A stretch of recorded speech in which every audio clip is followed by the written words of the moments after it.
Dios los bendiga y que el Señor sea glorificado. Así que, hermanos, el pastor estaba hablando hoy algo de oración, ¿verdad? La oración. Y eso es lo que más o menos vamos a ver el día de hoy.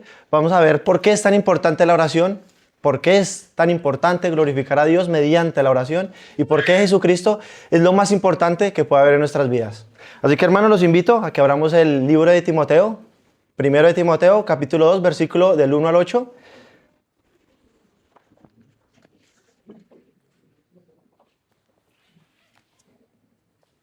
Vale, pues lo vamos a leer. Dice aquí, empieza el apóstol Pablo, instrucción sobre la oración. Inicia, exhorto ante todo a que se hagan rogativas oraciones, peticiones y acciones de gracias por todos los hombres, por los reyes y por todos los que están en eminencia, para que vivamos quieta y reposadamente en piedad y honestidad, porque esto es bueno y agradable delante de Dios nuestro Salvador, el cual quiere que todos los hombres sean salvos y vengan al conocimiento de la verdad, porque hay un Dios y un solo mediador entre Dios y los hombres, Jesucristo hombre, el cual se dio a sí mismo en rescate por todos, de lo cual se dio testimonio a su debido tiempo. Para esto yo fui constituido predicador y apóstol. Digo verdad en Cristo, no miento, y maestro de los gentiles en fe y verdad.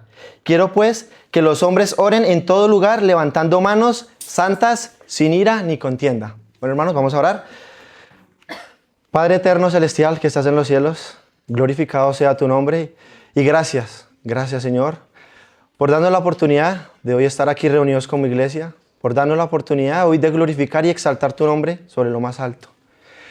Gracias por la vida del apóstol Pablo, gracias por la carta, gracias por tu palabra viva. Y pido, Señor, y oro por cada uno de los líderes de nuestro mundo, de nuestro país, de nuestro pueblo, de cada uno de los líderes de sus hogares, Señor. Recordarles a mis hermanos que todos somos líderes, sea de nuestro hogar, sea de nuestra vida y de nuestro propio cuerpo. Así que, Señor, cierra mi boca, simplemente soy un siervo para tu gloria y habla tú, Señor. Que quede penetrada tu palabra en cada uno de mis hermanos, en su mente, en su corazón, y que ellos lo puedan aplicar en su vida diaria. Así que, Señor, que este momento sea para tu gloria, tu honra, en el nombre de nuestro Señor Jesucristo. Amén. Bueno. Vamos a ir paso a paso, referente al... Para abajo. Haz para abajo, vale, perdón, le estaba dando para arriba. Vale. Vamos a iniciar, primeramente, con la frase que Pablo está iniciando aquí el texto, ¿verdad? Pablo directamente, en el versículo 1, nos da una orden. Y Pablo aquí directamente le está hablando al pueblo de Éfeso con la palabra exhorto y ante todo a que se hagan. Pablo está ordenando directamente al pueblo de Éfeso que se debe de hacer como orden directa. Pero ¿qué estaba pasando? Algo estaba pasando en esa iglesia de Éfeso para que Pablo iniciara exhortando de esa manera a Timoteo. ¿Y qué pasó? Se habían levantado maestros falsos del judaísmo, producto de evangelios pervertidos, y estaban enseñando que la salvación era para ciertas personas, para ciertos judíos, prosélitos o élites, como ellos lo estaban llamando. ¿Qué significa una palabra prosélito? En ese entonces se refería a un gentil que se convertía al judaísmo adoptando la fe y las prácticas del pueblo judío. Tenían ciertos beneficios, que era el que tenían la oportunidad de ser parte del pueblo elegido de Dios. Compartían las promesas y bendiciones que Dios le había dado al pueblo de Israel en esos momentos. Tenían un acceso supuestamente a una relación íntima con Dios. Lo hacían llamar que tenían un exclusivismo con las cosas de Dios o que solo tenían salvación para ellos mismos. Y esto estaba imposibilitando la oración por todos los hombres, como nos lo inicia aquí el apóstol Pablo. Y algo que no podemos olvidar y mirar y observar es que el apóstol Pablo quiere recalcarle a Timoteo que debemos de orar por todos los hombres. ¿Por qué? Porque Dios quiere que todos los hombres seamos salvos. Entonces, eso es una gran responsabilidad para la iglesia. Un serio llamado que el Señor le está encomendando a Éfeso, pero nos está encomendando hoy en día. Así que quiero que tengamos en cuenta que conforme el apóstol Pablo le está escribiendo a Timoteo, Timoteo se había dejado en esta iglesia de Éfeso. ¿Para qué? Para que cuando pasaran ciertos problemas, para que él fuera el que ministrara esta iglesia. Timoteo había sido dejado en esta iglesia después del primer encarcelamiento de Pablo. Pablo había ministrado esta gran iglesia de Éfeso durante 3 años, el cual se había levantado por un gran ministerio y por obra del Espíritu de Dios. Era una iglesia fuerte, era una iglesia muy rígida, que estaba sobre los cimientos de Dios, pero ¿qué pasa? Había empezado a desviarse. ¿Y qué pasa? Había caído en impiedad, muchas cosas necesitaban corregirse. Y Pablo había dejado por eso a Timoteo y le está instruyendo en este momento que deben de hacer muchas cosas, que tienen que instruir y empezar a corregir con mucho cuidado. Perdón. Y que tiene que empezar a corregir esto con mucho cuidado, porque necesitan todo su esfuerzo y necesitan que él esté al mando de todo. Y conforme leemos el capítulo, Pablo comienza a dar la instrucción específica con respecto a las cosas que necesitaban corregirse en Éfeso. El primer tema de los primeros 8 versículos es este tema, el orar por todos los hombres. Aparentemente en esta iglesia se ha desarrollado cierta teología de que todos los hombres no podrían ser salvos, solo era para ciertas personas. Se decían ellos, no hay razón por la cual debemos de orar por todos los hombres. La salvación se había convertido en una especie de regalo exclusivo, que les pertenecía quizálmente a algunos judíos que guardaban la ley, o algunos de estos gentiles místicos que habían alcanzado cierto conocimiento de las cosas de Dios. Habían desarrollado una doctrina de exclusividad que no tenía nada que ver con lo que Dios mandaba y lo que Pablo había instruido en su primer momento. Su predicación, sin duda alguna, demostraba esto, y su oración, pero en este caso, su falta de oración. Estaban dejando de orar por los perdidos y pues por todos los hombres. ¿Qué pasa? Pablo le escribe a Timoteo que debe comunicarle esto a la iglesia y que se debe hacer lo más pronto posible. Debemos de estar muy conscientes de la importancia de este tema de orar por los perdidos. También estamos muy conscientes de la gran comisión que nos deja nuestro Señor Jesucristo en Mateo 28, 19, de ir por todo el mundo y hacer ¿qué? Discípulos por todas las naciones, ¿verdad? Y esto encaja de manera perfecta con el tema de hoy. Cumplimos esta gran misión, esta gran comisión que nuestro Señor ya nos había dejado atrás. Ahora, podemos observar que el corazón de este capítulo está al final del versículo 1, donde dice que debemos ofrecer rogativas y oraciones, peticiones y acciones de gracia por todos los hombres. Si observamos, este es el corazón de este pasaje. Nos enseña para quién deben de ser dirigidas nuestras oraciones. La idea por todos los hombres, esa es la idea total.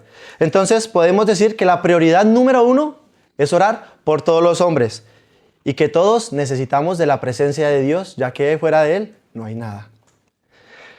En el versículo 2 vuelve y nos lo reitera. Nos lo explica de una forma muy sencilla, porque dice por todos los que están en inminencia. Y hermanos, sé que es difícil orar por aquellos líderes corruptos, por la gente que promueve injusticia y caos en la sociedad. Es difícil. Me cuesta a mí también, la verdad. Pero ¿qué pasa aquí? El apóstol Pablo les está recordando a los creyentes muy indirectamente en Éfeso, y sé que en la actualidad, de la verdad enseñada en Romanos 13:1, que dice, oramos para que podamos someternos a líderes seculares buenos y justos. Y hay varios elementos en este pasaje que nos llaman a la verdadera oración. Se podría llamar como la naturaleza, el espectro, el beneficio, la razón y la actitud conectados con un tipo de esta oración. Ahora vamos a ir mirando cada contexto de la oración. En este momento vamos a ver la naturaleza. La naturaleza de la oración está ahí atrás en el versículo 1. Es sencillo y es muy rápido. Las 4 palabras describiendo las facetas de una oración. Rogativas, oraciones, peticiones y acciones de gracia. Nos instruyen en cuanto a la naturaleza de una verdadera oración. Y en segundo lugar vamos a ver el espectro. El espectro de una oración. ¿Qué pasa en el espectro de la oración? Está al final del versículo 1 y al principio del versículo 2. En el versículo 1 dice que es por todos los hombres. No hay límites. ¿Por qué? Porque nos lo dice que todos los reyes y todos los que están en eminencia. ¿Qué quiere decir? Que todos los hombres, a todos los niveles de la sociedad humana que están sin el Señor, deben de ser objetos de nuestras oraciones. Y de manera particular, aquellos que son líderes sobre nosotros. Ahora podemos pasar a un gran beneficio, el beneficio de una buena oración. El beneficio de una oración está al final del versículo 2. Todos nos preguntamos, ¿para qué? ¿Para qué sirve una buena oración? El resultado es que podamos vivir una vida quieta y reposada en toda piedad y honestidad. Y esa es la palabra con la que Pablo está instruyendo a Timoteo. y también a nosotros hoy en día. Las condiciones de paz y de reposo, la ausencia de ansiedad y fricción benefician a la iglesia en una obra del Evangelio. Y entonces la iglesia debe ser conocida en la sociedad como aquellas personas que buscan ser amigos de aquellas que no son salvas, de todo el mundo en general y de líderes también. Deseamos vivir vidas de piedad y vidas de integridad moral. Deseamos buscar las cosas de Dios. Deseamos proclamar el evangelio de la salvación de la manera más eficaz, y podemos hacer eso si no somos una amenaza para la vida diaria, para la vida social, para la vida política o cosas que estén mucho más allá de las cosas de la iglesia. Entonces, ¿qué buscamos? Buscamos contribuir la paz, que seamos aceptados como aquellos que aman a las almas de los hombres y de esta manera nos quieran oír los que nos rodean. Y al no ser una amenaza para la sociedad, sino una bendición conforme Dios responde nuestras oraciones y muchos llegan a ser salvos, conforme a Dios nos escucha claramente, encontramos la tranquilidad que nos permite la libertad de un ministerio que deseamos tanto. Y ahí está la razón de la oración. Nos preguntamos, ¿por qué debemos de hacer esto? Ya vivimos para qué, ahora vamos el por qué.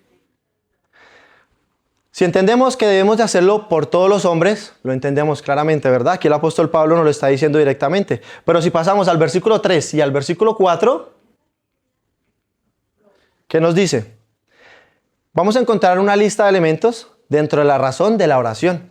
Ahora quiero que entendamos que aquí el apóstol Pablo va a ser un poco directo, va a utilizar porciones teológicas, van a ser ricas y van a ser profundas, pero a la vez es muy clara.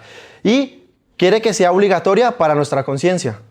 El primer lugar es que debemos de involucrarnos en orar por los perdidos de manera regular, porque es moralmente correcto, es beneficioso y es bueno. Y aparte de todo, refleja el corazón de Dios. ¿Por qué? Porque es moralmente correcto, ¿verdad? Porque esto es el orar por la salvación de todos los hombres. Es bueno para ellos. Es bueno que lleguen a conocer a nuestro Señor Jesucristo. Es bueno que sean salvos. Es bueno que lleguen al arrepentimiento. Es excelente para ellos. Los lleva al conocimiento de Dios. ¿Los lleva por la gracia? Sí, de Dios. Los lleva ¿y cómo pueden llegar a la gracia? En respuesta a nuestras oraciones por su salvación. ¿Todos estamos de acuerdo con que la salvación será de un gran beneficio para cualquier hombre o para cualquier mujer? Nos gustaría que aquel que es amigo de nosotros, que no conozca al Señor, sea salvo. Y es lo que más deseamos. Y es lo que más queremos. Bueno, entonces, y eso cualquiera sería buenísimo que conociera al Señor Jesucristo, conociera la obra redentora de nuestro gran Salvador. Eso sería bueno. Y eso es precisamente el bueno. Es el punto, perdóname. Es bueno, es benéfico. Debemos de orar por todos, porque es coherente con la voluntad santa de Dios. El versículo 3 nos dice que es agradable. ¿Por qué es agradable? Dios esto lo recibe con deleite, le da la bienvenida, lo aplaude, lo recibe con mucho gozo, porque Él es Dios nuestro Salvador, el cual quiere que todos los hombres seamos salvos y vengamos al conocimiento de su palabra y de su verdad. Eso es lo que Él desea. Él quiere que todos los hombres seamos salvos del pecado, rescatados del juicio, y quiere que todos vengan al conocimiento de la verdad salvadora del Evangelio de Jesucristo. Eso es lo que desea nuestro Señor. Entonces Dios recibe esto con gusto, porque esto refleja su deseo, su voluntad es que los hombres sean salvos. Sabemos que Dios desea que los hombres no pequen. Por ningún momento proveemos algo aquí distinto a esto, ¿verdad? Entonces, para voltear un poco la situación, todos estaríamos de acuerdo con que Dios desea que todos los hombres sean santos. Dios desea que todos los hombres seamos justos. Dios desea que todos le den la gloria, le den la honra y le den el respeto que Él como Dios se merece. Dios desea que todos seamos obedientes. Él nos manda una y otra vez a que seamos obedientes. Él nos llama a la justicia, Él nos llama a la santidad. Él llama a que no pequemos. Él llama a toda la persona sobre la faz de la tierra que le den la honra y le den la gloria. Llama a todos los hombres a que nos arrepintamos en todo momento. Por lo tanto, concluimos que la gente peca. Sí, pecamos. Pero Dios no quiere que peque. Eso es obvio, somos impíos. Aunque Dios no quiere que seamos así. La gente no le da la gloria a Dios, pero Dios no quiere que no le den la gloria. Entonces, ¿por qué es tan difícil para algunas personas decir que también nos vamos al infierno? ¿Hay un Dios salvador? Sí, hay un Dios, pero también hay un infierno. Hay un enemigo. Y si no estamos con Dios, nos vamos para el infierno, hermanos.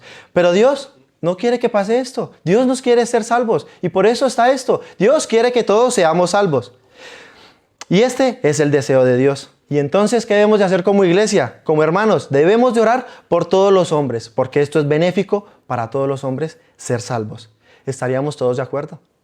¿No es beneficioso ir al infierno sin Cristo? Es beneficioso ser salvos por Cristo. Eso es lo bueno. Entonces, es coherente con la voluntad santa de Dios, el cual quiere que todos los hombres sean salvos y conozcan la verdad de Cristo Jesús. En el versículo 4 nos dice que Dios quiere que todos los hombres sean salvos. Sí, pero aquí Pablo nos explica cómo los hombres van a ser salvos, añadiendo la frase, vengan al conocimiento. Vengan al conocimiento de la verdad. Y la verdad en este contexto es el Evangelio. Las buenas nuevas de que Cristo Jesús ha venido a la tierra para rescatarnos a nosotros, los pecadores. Entonces, ningún pecador va a llegar a ser salvo sin comprender la verdad de la obra redentora de Cristo Jesús, enfatizado en la verdad expresada por medio del Evangelio. Y nuestro pastor nos lo dice cada fin de semana, día tras día. No me voy más lejos, en el credo de Nicea, porque quiso y porque pudo. Y sí, antes en la Trinidad, antes de la fundación, estaban reunidos, Padre, Hijo y Espíritu Santo. El Padre le da la orden al Hijo, tú vas a morir, vas a cargar. Él cumple la orden, pero Él se entregó por amor.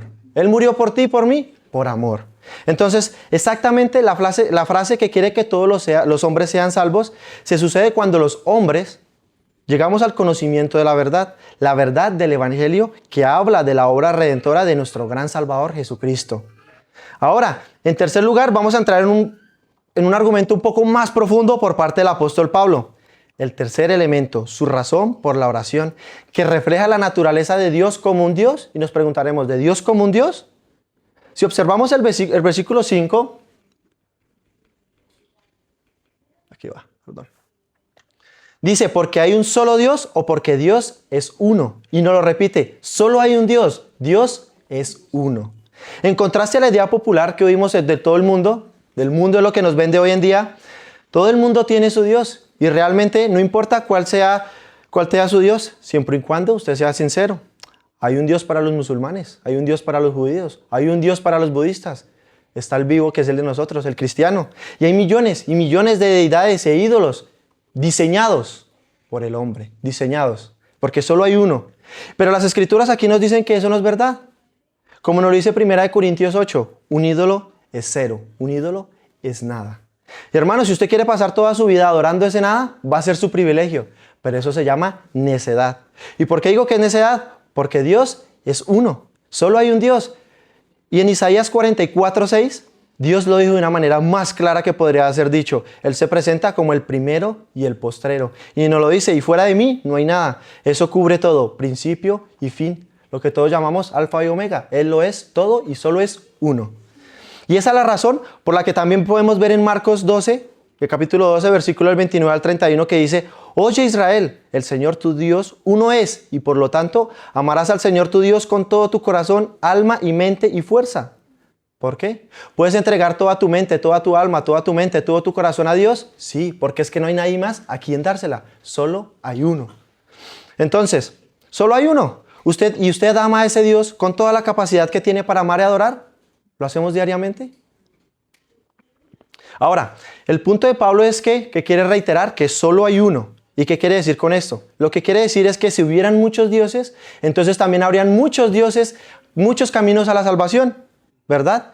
¿Y eso no es lo que mucha gente enseña en el mundo? ¿Eso no es lo que enseña el mundo? Sí, ¿verdad? Entonces, ¿qué pasa? El mundo nos dice, hay un Dios para estas personas y para estas personas, para otras. Pero mientras tú seas sincero, o lo que llaman buenas obras, desde que tú tengas buenas obras, todo estará bien. Todo Dios tendrá su camino y todo Dios tendrá su medio de salvación. El mundo que nos dice, si hay muchos dioses, hay muchos caminos a la salvación. Y si eso es verdad, no sería necesario evangelizar. Entonces, no necesitas el evangelio. Todo el mundo tiene su camino. Déjalos en paz. Van a llegar al mismo lugar. Todo va a salir bien al final. Eso es lo que piensa el mundo.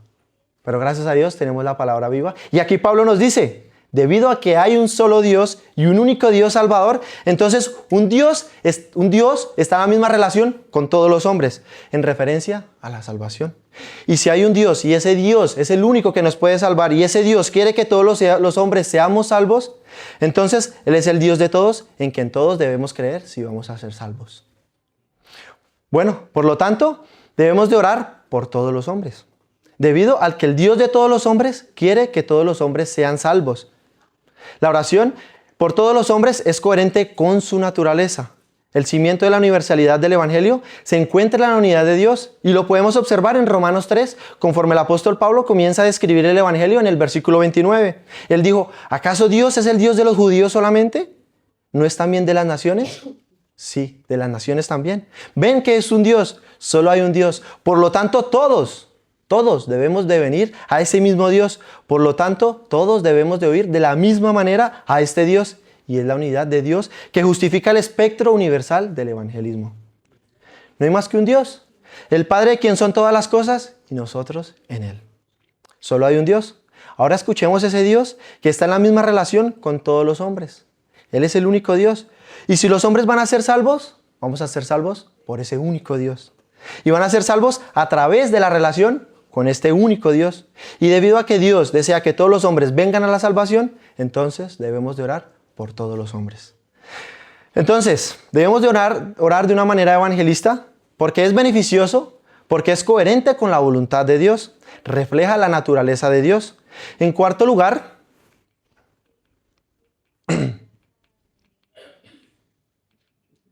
y entramos en algo más hermoso, ¿verdad? No es que solo es coherente con no es que solo sea solo la voluntad y que refleje la voluntad de Dios, sino que es coherente con la persona de Cristo. No solo con la persona de Dios y su naturaleza, sino con Cristo. Si observamos el versículo 5, nuevamente no solo hay un Dios, sino que hay un solo mediador entre Dios y los hombres.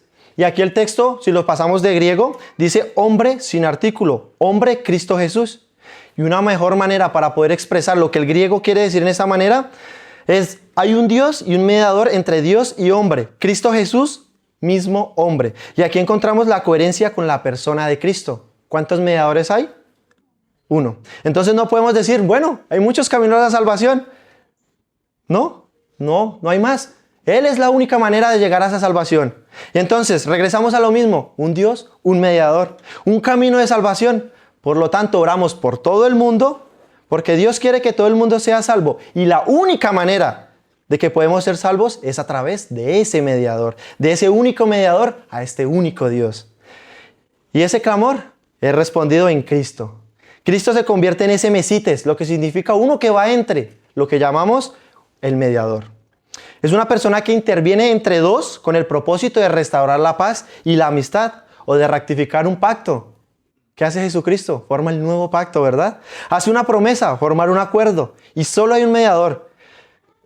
En Éfeso en ese momento decían que habían muchas clases de dioses. Y que habían muchos niveles de subdioses. Las personas prognósticas en Éfeso decían esto. ¿Y no? ¿Qué pasa? Tú no tienes que atravesar por la veneración de santos, por venerar a ángeles. Y tú no vas a través de Dios por venerar a María, ¿no? Solo hay un mediador y ese es Cristo, solo uno. Y ese es el que coloca su mano sobre Dios y sobre el hombre y nos une. Y ese es Cristo Jesús, hombre mismo o el mismo hombre. Y la palabra hombre viene de la palabra antropos, de donde sacamos la palabra antropología. Es la palabra genérica para el hombre, genérica. Si quisiera referirse al varón, en ese entonces se utilizaba la palabra aner, pero aquí es directamente la palabra genérica. Y Él se volvió hombre, Él fue Dios siempre, y Él es el Dios hombre perfecto, y como tal, Él toma a Dios y al hombre y los une. Entonces Cristo Jesús es ese mediador, y lo podemos ver en Hebreos 8:6. Nos dice que Él es un mediador que sobrepasa a todos. El texto dice que Él ha obtenido un ministerio más excelente, que Él es el mediador de un mejor pacto que fue establecido en mejores promesas, la promesa de nuestro gran Salvador, de nuestro Mesías, ¿sí? En el capítulo 9 de Hebreos, en el versículo 15, dice que Él es el mediador de un nuevo pacto. En el capítulo 12 del versículo 24, nuevamente, el mediador de un nuevo pacto. Él es el que toma a Dios y al hombre, restaura la paz y la amistad, rectifica un pacto,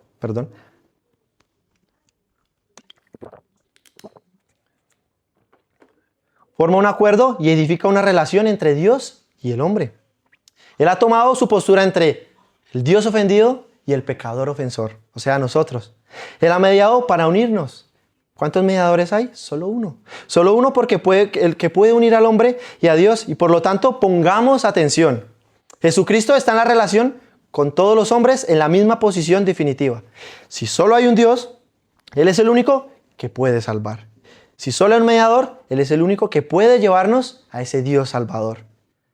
Por lo tanto, todos los hombres para poder llegar a la salvación deben de venir de a través de Cristo a Dios. Y esa es la razón por la que en Hechos, en el libro de Hechos, capítulo 4, versículo 12 dice: y en ningún otro hay salvación, porque no hay ningún otro bajo el cielo en que podamos ser salvos, solo uno. Entonces, lo que Pablo está diciendo es: mira, Timoteo, oramos por todos los hombres porque Dios quiere que todos los hombres sean salvos. Y Dios es el único que lo puede hacer. Y Cristo es el único mediador mediante el cual pueden venir a esa salvación.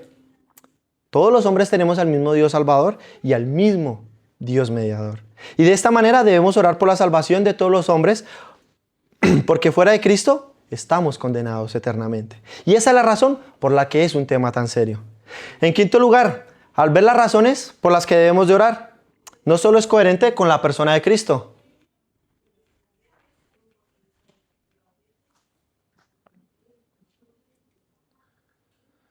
sino que habla de la intención, sino que es la intención de la obra expiatoria de Cristo. Y como lo dice el versículo 6, hablando de Cristo Jesús, quien fue hombre como también Dios, y trajo a Dios y al hombre juntos. Dice, el cual se dio.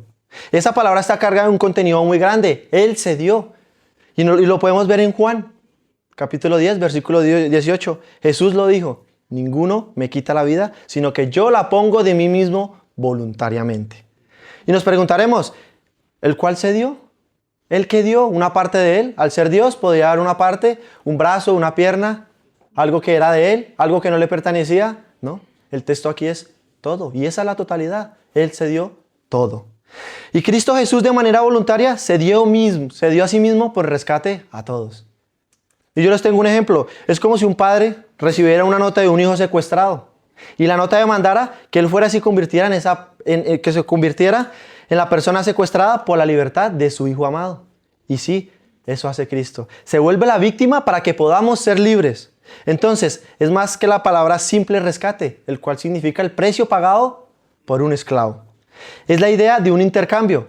Cristo intercambia su vida por nuestras vidas. Él murió nuestra muerte. Él cargó nuestro pecado. Él tomó nuestro lugar. Él se entregó a sí mismo de manera total como un pago sustitutivo por nuestros pecados. ¿Y por quién lo hizo? Él fue un rescate por todos. Este es el punto aquí. ¿Cristo murió por unos cuantos? No. Él murió por todos. Y esto es lo que dice. Es la idea clave aquí de Pablo.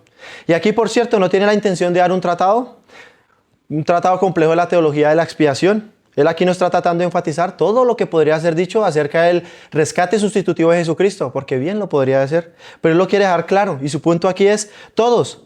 Y lo que quiere es que usted entienda es que Cristo, quien es el mediador, vino a hacer una obra en la cruz al favor del hombre para con Dios, y que proveería un rescate por todos y para todos los hombres.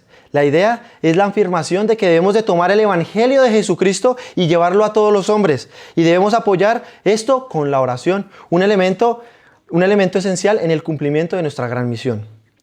Y finalmente, en el último elemento en la razón por la oración viene en el versículo 7. Y esto es, debemos orar por todos los hombres para que vengan y sean salvos, porque esto encaja con la comisión divina de Pablo. Y bueno, aquí ya Pablo ingresa. Él ya ingresa directamente y les habla. Para esto, ¿para qué? Para la salvación de todos los hombres, les está diciendo ahí en Éfeso. Para esto, ¿por qué? Porque la salvación es para todos los hombres. Para esto, porque Cristo es el mediador, porque Dios es el Salvador, porque Cristo murió como en rescate por todos y lo probó cuando Él vino a su debido tiempo. Y aquí ya ingresa Pablo y dice, para esto yo fui predicador y apóstol. Constituido, ¿sí? Y en otras palabras, Él está diciendo, ¿qué estoy haciendo si esto no es para todo el mundo? Si podemos ver la palabra predicador, viene del verbo keruso, que viene del origen de un heraldo, un proclamador, un orador público. En esos días, pues ellos no tenían redes sociales, no tenían internet, no miraban televisión, no miraban revistas, no miraban periódicos. Básicamente, si tú tenías un anuncio, ibas al centro de la plaza y lo decías. Era un tiempo en el cual ellos verbalizaban. Un heraldo iba por todos los lados y hacía los anuncios que la gente necesitaba.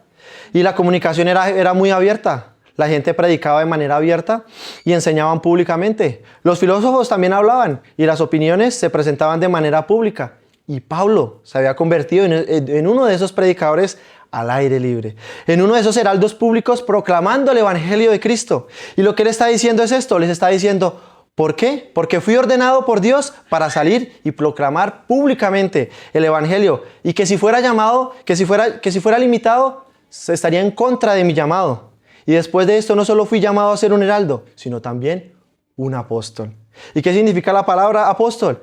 Una referencia a alguien que es enviado como mensajero. Sabemos que nuestro Señor se le presentó directamente al apóstol y le dijo lo que tenía que hacer, y esto le estaba cumpliendo. Y él dice, soy un mensajero de ciudad en ciudad, de nación en nación, siendo un heraldo público del evangelio de Cristo. Y él les dice, ¿qué estoy haciendo si esto no se aplica para todo el mundo? Él dice, digo en verdad en Cristo, no miento. Ustedes, más que nadie, saben que he sido llamado como un heraldo para proclamar públicamente. Él vuelve y les dice, ustedes saben que he sido llamado como un mensajero para extender la verdad de la gracia tan salvadora tan lejos como Dios me lo permita. Y él habla como heraldo, hablo públicamente como misionero y alcanzo a todos los que pueda alcanzar. Y ustedes saben que esto es la verdad. Y no estoy mintiendo, ustedes saben que este es mi llamado. Les está diciendo, ustedes saben que esta es mi ordenación. Y en ese entonces pueda que haber de algo de represión en esto que él dice. Porque muchas personas en la iglesia, en cierta manera, estarían en contra de las fuerzas de sus conclusiones. Y él les recuerda que está hablando con la verdad. ¿Pero con qué verdad? Él al final del versículo 7 dice, y maestro de los gentiles en fe. Esto es la fe, un contenido y veracidad de la sinceridad del corazón. Y él dice, yo soy el que enseña con un contenido y un corazón correctos de sinceridad. Y soy maestro de las naciones. Y la palabra naciones o gentiles es clave. Aquí es la idea clave. He sido enviado a las naciones del mundo. Y supuestamente debo proclamar públicamente a todas esas personas que Jesús salva y que Cristo es un rescate para todos y llamarlos a la salvación. ¿Cómo puedo hacer esto si no es verdad? Y aquí hay un problema, dice él. Yo he sido ordenado para esto, al cumplir una gran misión, una gran comisión que nos dejan también en Marcos 16:15, de predicar el evangelio a toda criatura. Pero Pablo dice, con la fe y contenido y un corazón sincero, salgo y hablo la verdad. Y hermanos, realmente creo que esto es una afirmación muy poderosa en ese momento y poderosa para la responsabilidad de la misión de la iglesia para el mundo, para nosotros. Nosotros somos llamados a las misiones del mundo. Y se preguntarán ¿por qué? Porque es la voluntad de Dios de que todos los hombres sean salvos.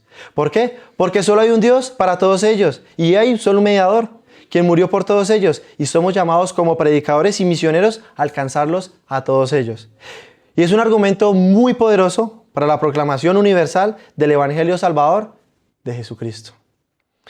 Y en conclusión, después de dar todos estos elementos, el cual nos da finalmente la actitud de la oración cristiana. Ahora vamos a ver cuál es la actitud. Quiero que observemos con atención el versículo 8.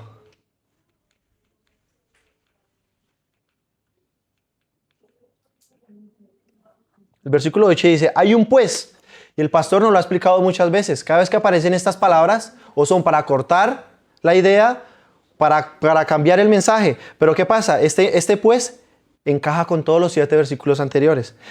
Más adelante podemos ver en el capítulo 9 que hay un asimismo, ahí cambia el tema. Lo podemos ver también en el capítulo 8, en el versículo 11, donde cada vez que aparece esta palabra, corta el tema. Pero este pues encaja de manera perfecta con los primeros 7, depende de los primeros 7 versículos. Y aquí llegamos a la actitud. Aquí llegamos a la aplicación práctica. Y muy bien, a todos se nos ha hecho conscientes de que debemos de orar por todos los hombres. Todos sabemos que debemos de hacer esto. Muy bien. Entonces aquí Pablo nos dice, por tanto, quiero que todos los hombres oren en todo lugar, levantando manos santas, sin ira ni contienda. Ahora, esto nos dice la actitud con la que debemos de orar. Pero antes de que veamos la actitud con la que debemos de orar, en donde Dios quiere que todos los hombres sean salvos, esa era la voluntad de deseo. Esta es la voluntad del propósito mental. Y ahora Pablo entra en un modo de mando. ¿Y en el mando qué quiere decir? La actitud. La actitud con la que usted ora levantando manos santas sin ira ni contienda. Ahora, ¿qué significa? ¿Qué significa con manos santas, con manos en el aire? No está hablando de las manos físicas. ¿Qué es una mano santa? Nos preguntamos. En ese entonces, para los judíos, era muy costumbre volver sus manos mediante oraban. Era lo normal. En el Antiguo Testamento también lo podemos ver en Primera de Reyes, en el libro de Nehemías, en el libro de Salmos o en el libro de Isaías, el profeta Isaías, capítulo 1, versículo 15. Usted ve ilustraciones de ellos levantando sus manos al Señor. Las manos son una cosa y el brazo es otra cosa. Pero no hay nada malo con eso. Nosotros tenemos una costumbre, una sana costumbre de que cuando vamos a orar inclinamos nuestras cabezas y oramos y cerramos nuestros ojos. Para ellos en ese momento pues no era bíblico, no lo hacían, pero tampoco pues era malo. ¿Que cuando salió? Probablemente después del Nuevo Testamento, pero vuelvo y les digo, no hay nada de malo con esto, no afecta. El punto aquí es que cuando usted ora, sus manos tienen que estar en el aire. No, ¿verdad? ¿Qué significa? La mano es la mano en las actividades diarias de la vida. La mayoría de las cosas de la vida involucran nuestras manos. Literalmente todo lo que hacemos lo hacemos con nuestras manos. ¿Y qué pasa? El punto es que el que ora debe ser un tipo de persona que está viviendo una vida santa. Ese es el punto. No hay algo como tal manos santas en sí mismas, porque no las hay. La pureza de las manos es simplemente una manera de expresar la idea de la pureza de vida, de cómo estamos viviendo. Entonces, ¿quiénes son los hombres que deben de orar? Aquellos que tienen manos limpias. ¿Qué quiere decir con eso? ¿Que vas y te las lavas con jabón y las tienes limpias? No.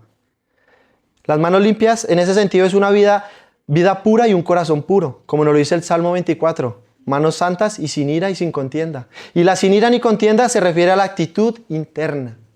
No hay enojo, no hay un desacuerdo en contra de Dios o de los hombres. Ese es un corazón puro, un corazón amoroso, no contaminado, no manchado por la maldad. Y entonces cuando esos hombres se ponen de pie para orar, ¿qué deben de orar por los perdidos? Deben ser hombres cuyas vidas son santas y hombres cuyos corazones son puros. Maravilloso, ¿verdad? Tenerlo así. Y esa es la actitud que les está pidiendo Pablo en este momento en Éfeso. Pero bueno, nosotros tenemos un modelo más grande de la oración cristiana. ¿Y quién es? El Señor Jesucristo. En Isaías 53:12, Él dice, el profeta vuelve y nos lo dice, Él hizo intersección por los transgresores. Esto es maravilloso. Jesús oró por los pecadores. Y nos preguntaremos, ¿qué oró? Que fueran salvos. ¿Cuándo lo hizo? En una cruz. Pero no en cualquier sentido, como cuando nosotros oramos de pie, con la cabeza inclinada o de rodillas, como muchos lo hacemos.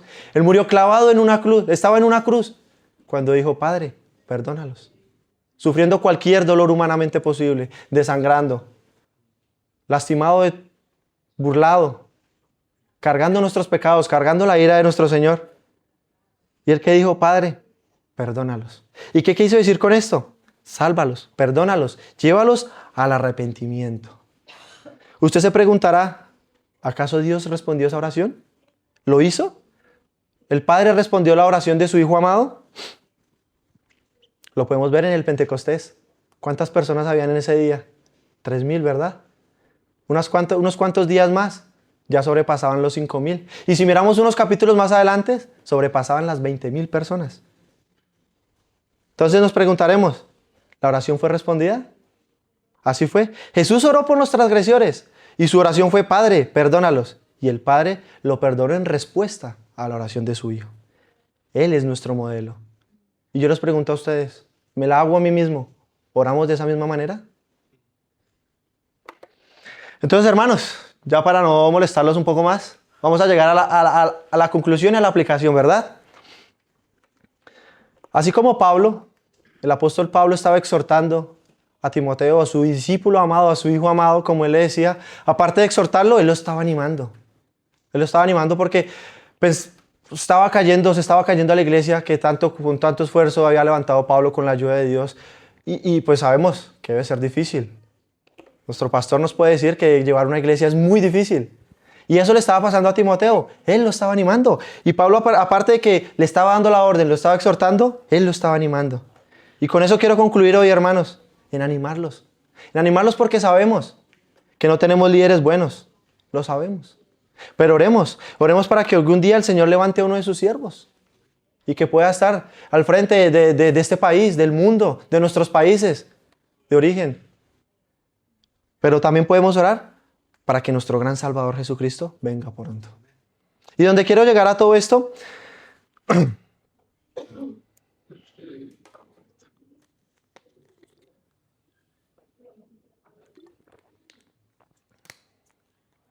hermanos, es recordarles que solos no podemos, que sí, que somos criaturas nuevas, que el Espíritu de Dios vive en nosotros, que nacemos de nuevo. Sí, lo sabemos, ¿verdad?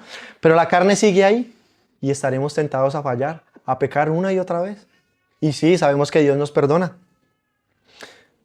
Pero lo estamos haciendo con el esfuerzo y el sacrificio que Dios lo hace, que lo necesita, como nuestro Señor lo hizo. Sabemos que no somos perfectos, pero hermano, les recuerdo que servimos a un Dios que sí es perfecto. Y bueno, pues solos no podemos, ¿verdad? Pero tenemos un gran líder, un líder perfecto, un líder que murió en una cruz, un líder que cargó mis pecados, que cargó tus pecados.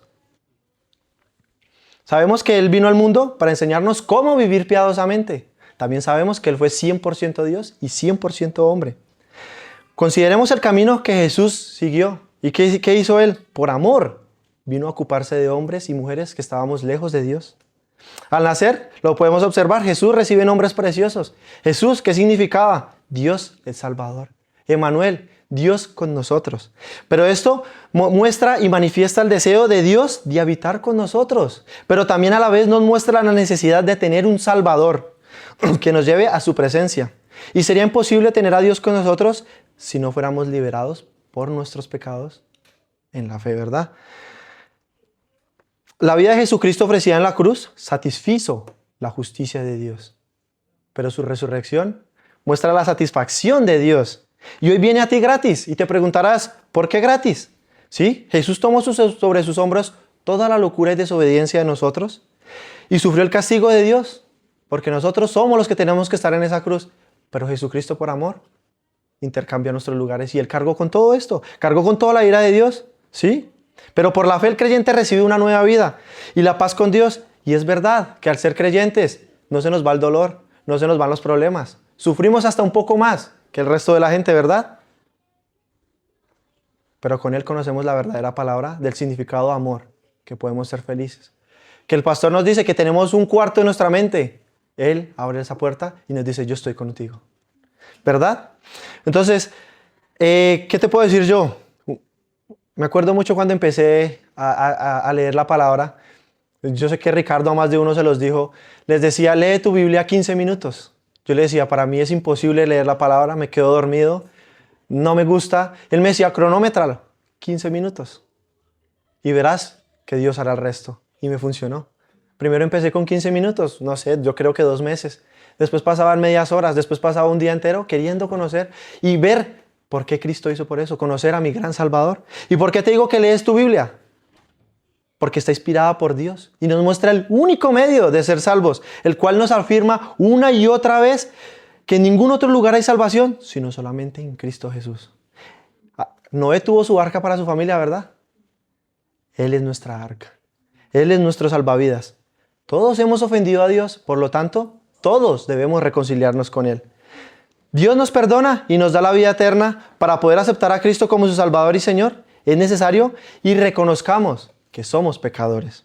Porque sin pecado no hay culpa, ni hay juicio. No necesitaríamos de un abogado. No se necesitaría Jesucristo. Pero Dios nos lo dice en Romanos 3:10. No hay justo ni aun uno.